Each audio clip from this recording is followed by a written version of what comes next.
Coming up, more flash-forward revelations. I'm not good at keeping secrets.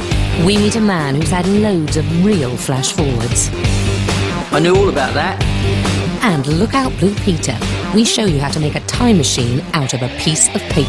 There might be a way to go through the paper, as it were, through a hole in space and time. Tonight, we're revealing all about the time-travelling, car-eating, moral dilemma-ing TV juggernaut that is Flash Forward. It's been described as crystal meth television, which is very apt considering that not only is it highly addictive, it can also completely mess with your mind. The story's going backwards and forwards and sideways. It's amazing the journey already that the characters are taking. You know, in terms of script, in terms of story, it is, I think, one of the most amazing on television right now. But who came up with such an incredible story? Step forward Canadian sci-fi author Robert J. Sawyer, who wrote the original book back in 1999. But there's no need to rush out and buy it to find out what happens. The book is very different to the TV show. And the book's different, you know. The book, I think, flash forwards 25 years in the future or 30 years in the future. So it's a long time, you know. And for television point of view, they had to bring it to around about 6 months. In the book, it's 21 years in the future. We decided for the purposes of a TV show that we should shorten that window. We made it 6 months because we thought it would be fun to catch up to the future within the course of the first season. It's one thing if you find out your wife's going to be sleeping with another man, or if you might be dead or something like that 21 years from now, but it's another thing entirely if you find out it might be 6 months from now. So we wanted to make that future more immediate. And there's another nod to the original book in the TV series. April the 29th, the date of the flash forward, is Robert Sawyer's birthday. What also remains is the main theme, the idea of fate versus free will. If armed with knowledge of your future, would you try and change your destiny?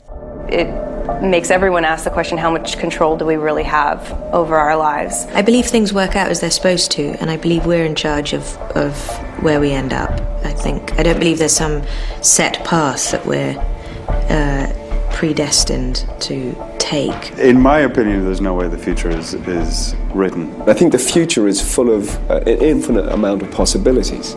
It's all up in the air. And in a major moment in the show, we've seen how the future can be changed. I found a way to change the game. Nothing. After discovering in his flash forward that he would be responsible for a woman's death, Agent Al Goff decides to kill himself so he can't kill her. Now, I thought he was going to jump off and squash this woman, but that wasn't what happened. So he has proved that what people see in their flash forwards ain't necessarily going to come to pass. And so when he throws himself off a tall building, harrowing as it is for those of us watching, he's giving them hope. Because what he's saying is, just because you've seen the future doesn't mean it has to be that way. It's free will versus determinism. Who doesn't want to see that story? But would anyone really want to see their future? I might want to know certain aspects of my future. I don't know how clearly. I mean, it would be fun maybe for me to have someone who I trust watch a version of my future and then tell me the good things and leave out the bad, you know? I don't know if I can trust myself with knowing some of the bad stuff about my future. I'm so suggestible that I think if I was told I was going to end up with blue hair and, you know, living at the beach, I would immediately go and dye it. But is any of this actually possible? Could we one day travel into the future? Time travel is not forbidden by the laws of physics. Now, that doesn't sound like a very strong statement, but one of the other things that physicists say is that anything that's not forbidden is compulsory. Here's the explanation.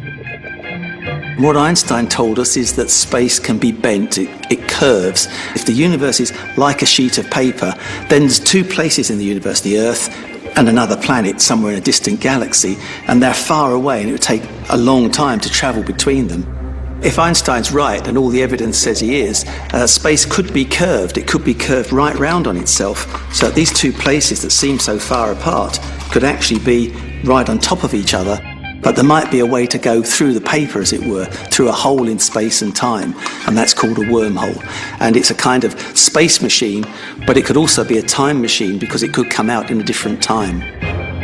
But unfortunately, there's a catch. The problem is you might get squashed on the journey, so it could be pretty uncomfortable.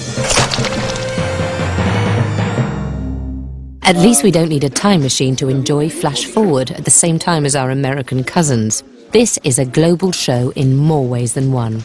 We see the same episode as they do in the States in the same week. I think one of the reasons it works really well is because it's almost in real time. You know, they've got it on in America, and then we see it 2 days later at the most. You know, the other week they had Halloween 2 days after Halloween. Don't say a word, Obi-Wan. I know it sounds stupid, but it kind of felt better for the fact that it was in real time.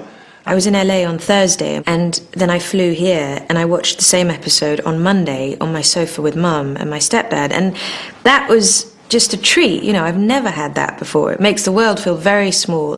Whether you're watching in Los Angeles or Leighton Buzzard, all of us are keeping a keen eye out for the strange little things that could mean something.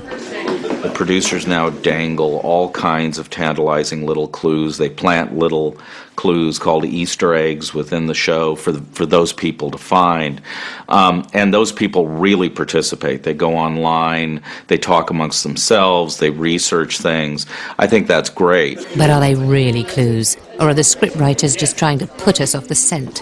I like the little red herrings that they throw in, like, you know, a bird hits a window during a meeting, and there's meant to be some massive significance attached to this, whereas we'll probably find out it's just a bird got a bit lost and flew into a window, and that was it. We're talking of birds, what about the dead crows? I've looked at the avian IQ scale, and I know that crows are the most intelligent animal. And we also know that other birds don't seem to be affected. It's mainly crows. So there's something about their higher intelligence that makes them more susceptible to whatever's going on. I think it's very interesting. Is there any significance in the 2 minutes and 17 seconds? I think that relates to some very clever principle within quantum theory or science that I don't really understand.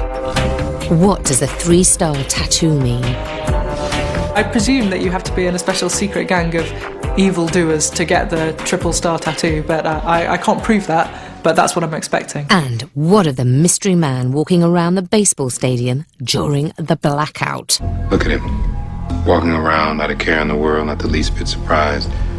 Which means he knew the blackout was going to happen. Which means he was involved. I just hope we can find him before he does something worse.